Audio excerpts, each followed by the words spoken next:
नागभीड वनपरिक्षेत्राअंतर्गत असलेल्या मिंडाळा बिटातील परिसरात रानगव्याचा कालव्यात पडून मृत्यू झाल्याची घटना सकाळच्या सुमारास उजेडात आली।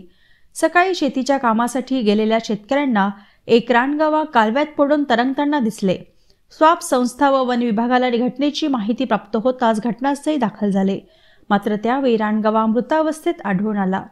वन विभागाने घटनास्थळाचा पंचनामा करून लोकांच्या मदतीने व दोरीच्या सहाय्याने 1.5 टन वजनाच्या व अंदाजे 11 ते 13 वर्षे वयाच्या नर रानगव्याला कालव्यातून बाहेर काढले। रानगव्याच्या शरीरावर वाघाचा पंजा व दातांच्या खुणा आढळून आल्या।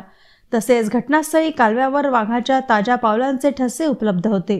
यावरून वाघाने पाठलाग करून हल्ला केल्याने हा रानगवा धावत असताना कालव्यात पडला व रात्रभर कालव्यात राहिल्याने 10 ते 12 फूट खोल पाणी असल्याने सकाळी थकवा आल्याने त्याचा पाण्यात बुडून मृत्यू झाल्याचा अंदाज वर्तवण्यात येत आहे। घटनास्थळीच मृतदेहाचे शवविच्छेदन पशुधन विकास अधिकारी यांनी शवविच्छेदन केले आणि त्यानंतर जेसीबीच्या सहाय्याने खड्डा करून जमिनीत पुरण्यात आले।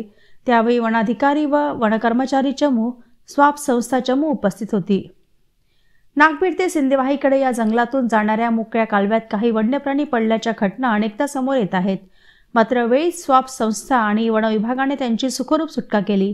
मात्र ही माहिती उशिरा मिळाल्याने रानगवा मेलेला होता। अशा घटना टाळण्यासाठी शासन, गोसेखुर्दच्या अधिकाऱ्यांनी वन्य प्राण्यांना वाचवण्याकरिता समिती स्थापन करून भ्रमंतीसाठी रस्ते आणि पूल बांधले पाहिजेत, असे मत कायरकर, अध्यक्ष स्वाप संस्था यांनी व्यक्त केले।